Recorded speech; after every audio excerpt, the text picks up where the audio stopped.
Hello students, welcome to the video lecture 2 on the topic fundamental concepts and definitions.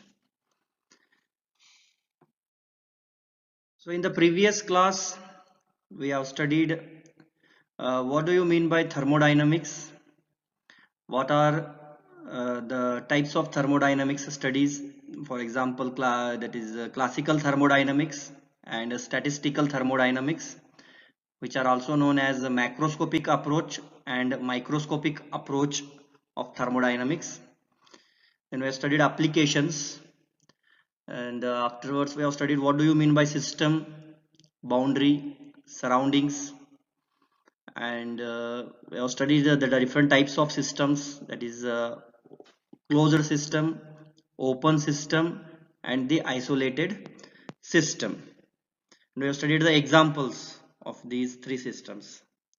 So in the today's class we will cover the topics properties of the system and its types, state of the system, equilibrium of the system, what do you mean by process and path of the system, finally what do you mean by quasi-static and non-quasi-static processes. So properties of the system. See, what do you mean by property? Any characteristic of a system, it is called as the property of the system.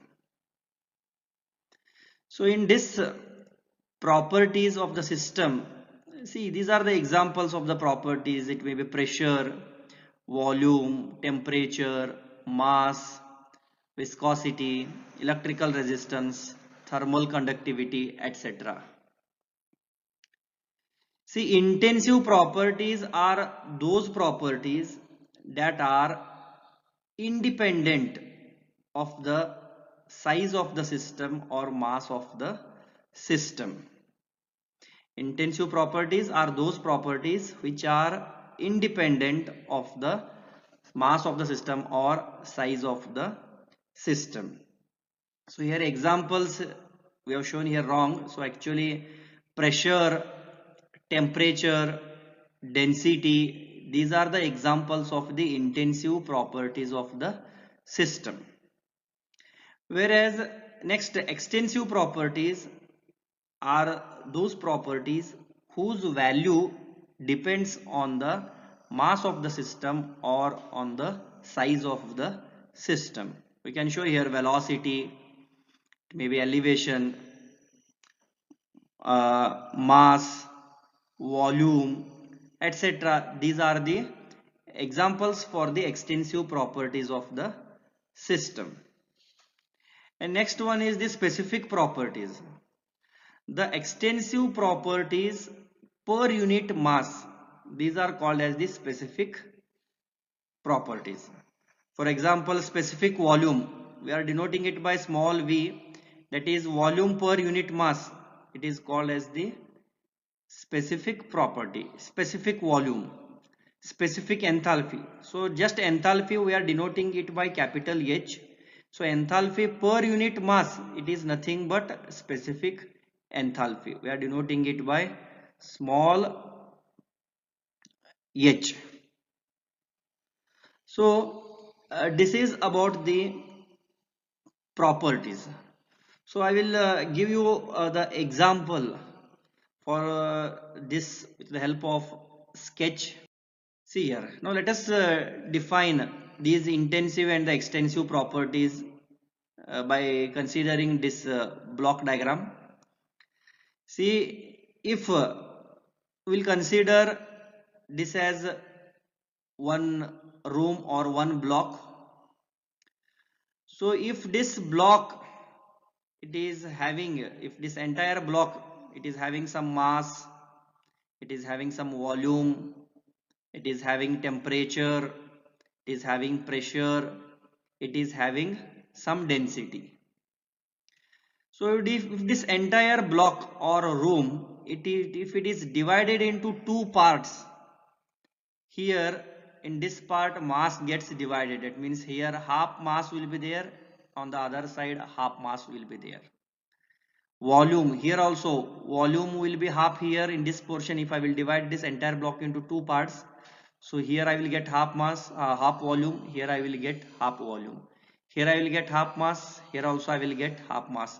But temperature, if the room is divided into two parts, here also I am getting the same temperature, here also I am getting the same temperature, here also I am getting same pressure, here also I am getting same pressure, here also I am getting same density, here also I am getting same density. For that purpose we have defined intensive properties are those properties that are independent of the size of the system, whereas extensive properties are those properties whose value depends on the size of the system. You can see here these properties, these are depending on the size of the system. And the extensive properties, these are denoted by capital letters or uppercase letters, except this mass m. Only mass we are showing it by small m. Otherwise all other extensive properties are denoted by the uppercase letters. Whereas intensive properties are denoted by the lowercase letters except this temperature and pressure. So only temperature and pressure we are showing it by the capital letters. Lest all other properties are denoted by the small or lowercase letters for the intensive properties.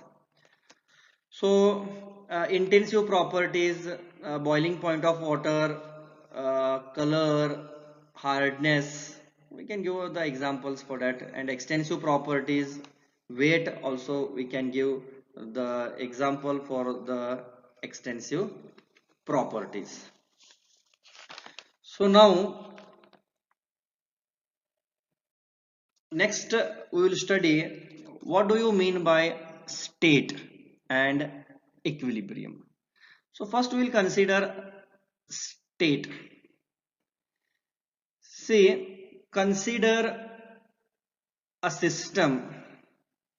Consider a system, or first let me define what is meant by state.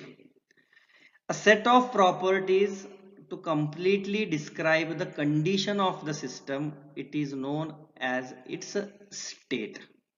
The properties, a set of properties. It may be a mass, temperature, pressure, volume. All these, a set of properties to completely describe the condition of the system is known as its state. So now we will elaborate it. So let us consider a system which is not undergoing any change. It is not undergoing any change. At this point, all the properties of the system can be measured throughout the entire system, which gives us a set of properties that completely describes the condition or the state of the system. Now this is state 1. I will call it as a one state. So it is giving some set of properties to describe the condition of the system. That is mass, it is having 2 kg, temperature it is having 25 degrees centigrade, volume it is having 1 meter cube, pressure it is having 1 bar. Like this way it gives us the set of properties to completely describe the condition of this system.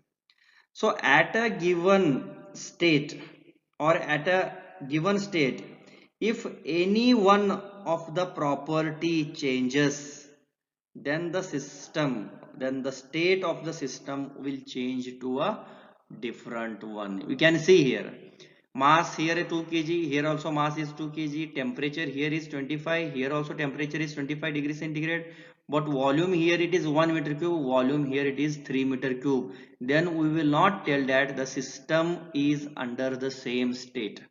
If any one in the state, if any one of the property changes, then the state of the system will change to a different one. For that purpose I will call it as the system is at state 1 and the system is at state 2 if any one of the property changes.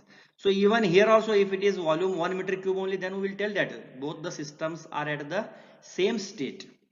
But here, any one property, whether if mass has changed, volume, let volume remains 1 meter cube only. If temperature has changed 26 degrees centigrade, even though the 1 degree centigrade it has raised, we will call it as the system is at different state.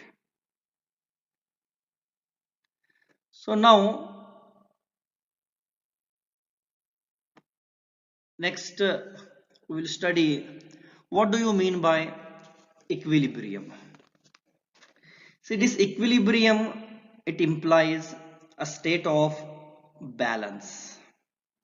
In an equilibrium, there are no unbalanced potentials or driving forces within the system.